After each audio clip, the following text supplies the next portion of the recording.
Halo teman-teman semuanya, perkenalkan kami mahasiswa atau mahasiswi dari Sekolah Tinggi Ilmu Ekonomi IKMI di Medan.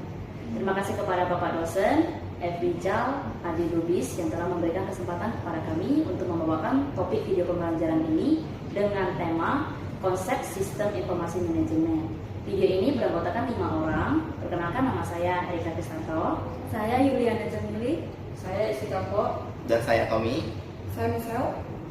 Jikalau video ini jauh dari kata sempurna, mohon teman-teman dapat memakluminya. Terima kasih.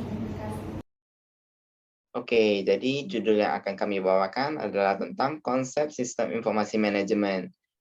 Lalu subjudul yang akan saya bacakan adalah tentang hakikat sistem informasi manajemen. Dalam subjudul ini kami akan membahas tentang apa itu sistem informasi manajemen, apa itu tujuan sistem informasi manajemen, dan proses-proses sistem informasi manajemen, dan apa saja yang termasuk dalam informasi-informasi tersebut.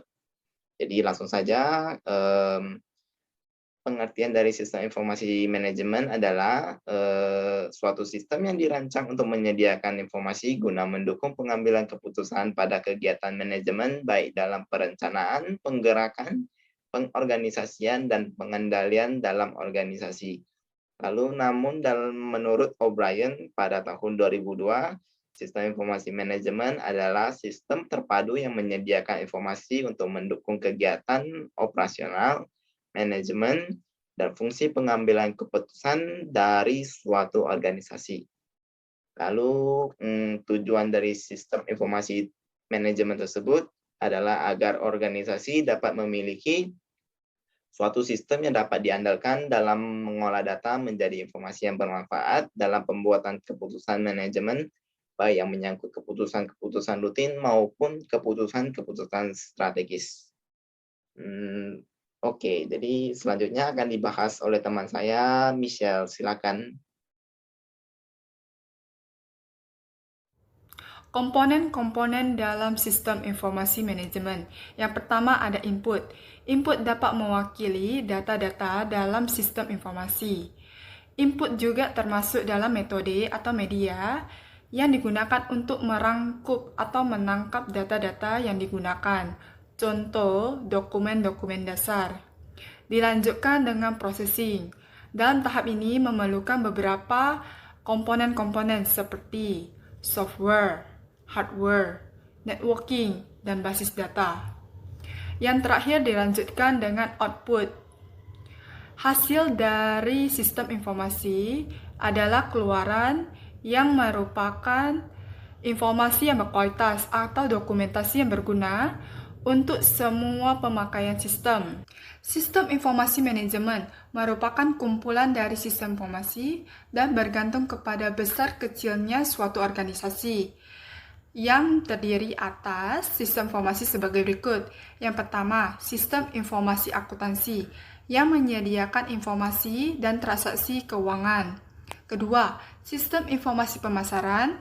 Yang ketiga, sistem informasi manajemen persediaan. Keempat, sistem informasi personalia.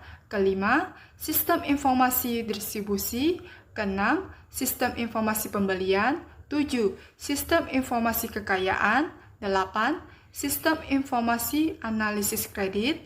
9. Sistem informasi penelitian dan pengembangan. Dan yang terakhir, sistem informasi teknik. Dari semua sistem informasi tersebut, dimaksudkan untuk memberi informasi kepada tingkat manajemen yang dimulai dari manajemen tingkat bawah atau lower level management.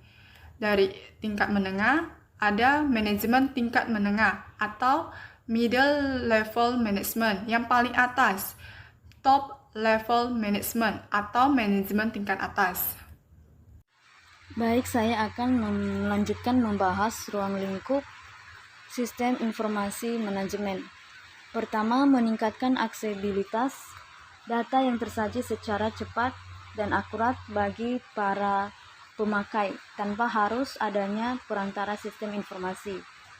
Kedua, menjamin tersedianya kualitas dan keterampilan dalam memanfaatkan sistem informasi secara kritis. Ketiga, mengembangkan proses perencanaan yang efektif.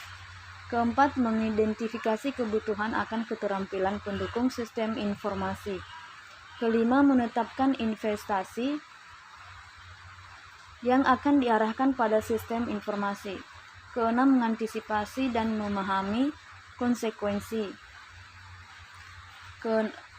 Ketujuh, memperbaiki produktivitas dalam pengembangan dan pemeliharaan sistem informasi. Kedelapan, mengolah transaksi dan menghasilkan pendapatan.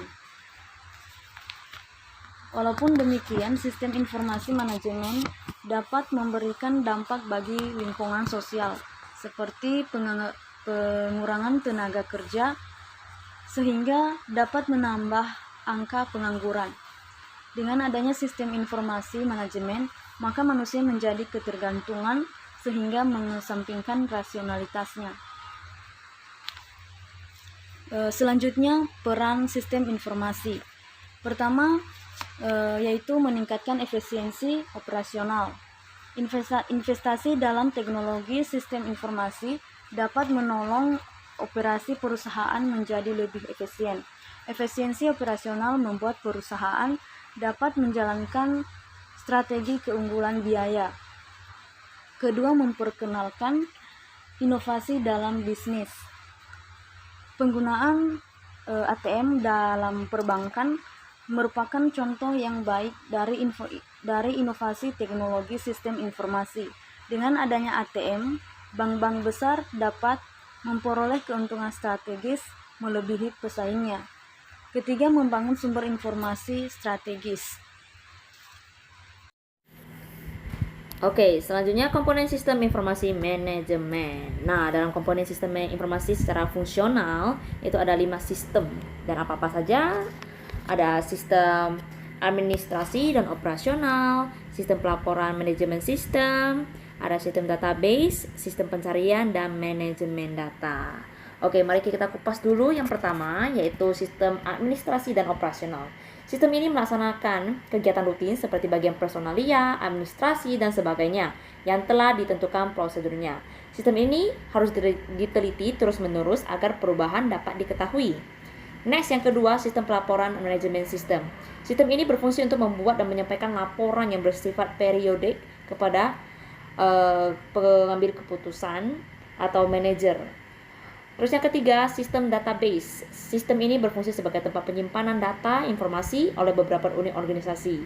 Database mempunyai kecenderungan berkembang sejalan dengan perkembangan organisasi, sehingga interaksi antar unit akan bertambah besar dan menyebabkan informasi yang dibutuhkan juga akan semakin bertambah atau semakin banyak. Next, yang keempat, sistem pencarian. Sistem ini berfungsi memberikan data atau informasi yang dibutuhkan dalam pengambilan keputusan sesuai dengan permintaan dan dalam bentuk yang tidak terstruktur. Next, yang terakhir ada manajemen data. Sistem ini berfungsi sebagai media penghubung antar komponen-komponen sistem informasi dengan database dan antara tiap-tiap komponen sistem informasi. Jadi itu 5 komponen sistem informasi manajemen secara fungsional. Komponen sistem informasi manajemen secara fisik adalah keseluruhan perangkat dan peralatan fisik yang digunakan untuk menjalankan sistem informasi manajemen. Komponen sistem informasi manajemen secara fisik meliputi 1. Perangkat keras, peralatan komputer fisik dan alat-alat yang berhubungan. 2. Perangkat lunak, sekumpulan instruksi yang memungkinkan perangkat keras untuk dapat memproses data. 3. Database, sekumpulan tabel hubungan dan lain-lain yang berkaitan dengan penyimpanan data. 4. Prosedur pengoperasian, tatanan aturan atau petunjuk untuk mendaya gunakan sistem informasi berbasis komputer. 5. Personalia pengoperasian, dialah ahli komputer, pengguna analis, programmer, manajer database, dan yang berkaitan dengan penggunaan sistem informasi berbasis komputer. Mengapa kita perlu mengetahui tentang sistem informasi manajemen? 1. Dapat mengetahui berbagai macam informasi dengan lebih cepat dan akurat. 2. Menambah pengetahuan kita terkait dengan teknologi informasi. 3.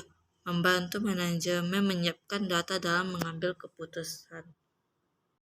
Sekian video pembelajaran dari kami tentang konsep sistem informasi manajemen. Semoga video ini dapat bermanfaat bagi teman-teman semua, dan jika ada kata-kata yang salah kami mohon maaf. Terima kasih. Terima kasih.